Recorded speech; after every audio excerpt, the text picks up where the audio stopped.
Welcome to the West Wing Week, your guide to everything that's happening at 1600 Pennsylvania Avenue.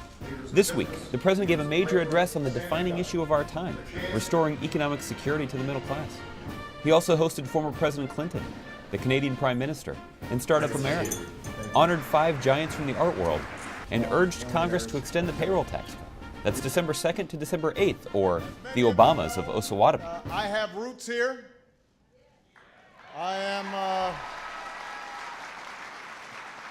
I'm sure you're all familiar with the Obamas of Osawatomie. On Friday, the 44th president invited the 42nd president to announce a $4 billion public-private sector investment in his Better Buildings initiative, supporting energy-efficient building projects. Together, they toured a Washington, D.C. office building, where current investments in retrofitting will improve its Energy Star rating, create jobs, and reduce energy costs. And I believe as strongly as I can say that this is good business, creates jobs, makes us more energy independent, and helps to fight climate change. It's the nearest thing we've got to a free lunch in a tough economy.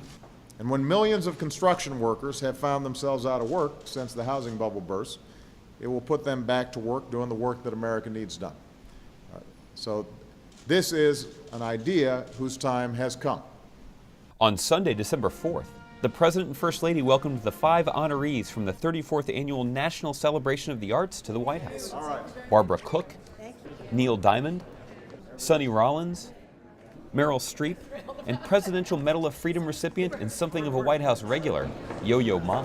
It's a feeling that all of us have at some point in our lives. That's why we sing, even if it's just in the shower. It's why we act, even if we never get past the school auditorium. That's why we dance, even if, as Michelle says, I look silly doing it. It's one of the downsides of being president. Your dance moves end up on YouTube. Tonight we congratulate all our extraordinary honorees. On Monday, the President spoke to White House reporters, urging Congress to extend and expand the payroll tax cut that has given tax breaks to millions of families across the country and to ensure that 160 million hardworking Americans don't see their taxes go up on January 1st. How can you fight tooth and nail to protect high-end tax breaks for the wealthiest Americans and yet barely lift a finger to prevent taxes going up for 160 million Americans who really need the help? It doesn't make sense.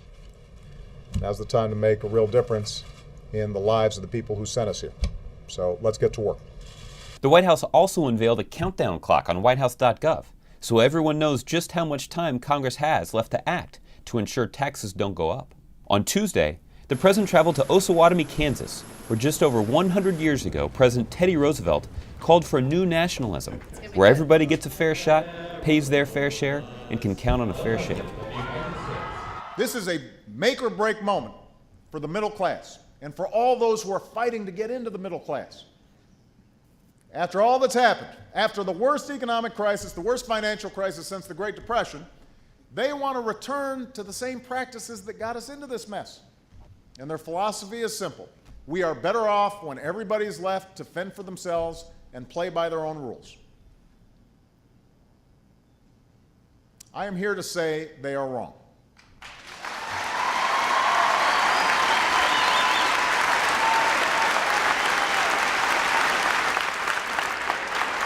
Before heading back to the White House, the President stopped in for some local barbecue. Come on, Grandma. We gotta get Grandma on here. On Wednesday, December 7th, the President hosted Prime Minister Harper of Canada, America's single largest trading partner. They agreed on initiatives to ease trade and travel and discussed the President's highest priority, creating jobs and putting Americans back to work. Canada is key to achieving my goal of doubling American exports and putting folks back to work. And the 2 important initiatives that we agreed to today will help us do just that. On Thursday, the President met with the Partnership Board of Startup America to discuss their work promoting entrepreneurship, a core component of President Obama's National Innovation Strategy for achieving sustainable economic growth and creating good jobs. A little bit of wind in their sails and that growth part of the equation they'll have to hire. That's what the only thing they have to do.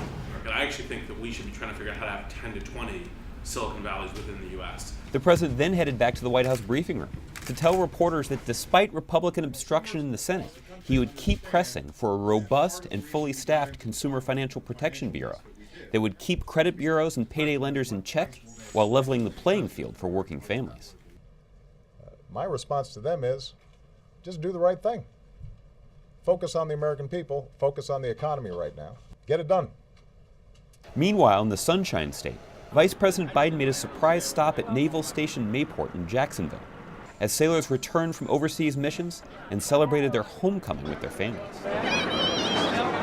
Later, the Vice President met up with Secretary Duncan in Neptune Beach to hold a town hall meeting on the importance of college education, steps the administration has taken to make college more affordable, and the need for colleges to keep costs lower so the next generation of Americans are able to outcompete the rest of the world. To find out more information on any of these topics or to see complete videos of these events, go to whitehouse.gov.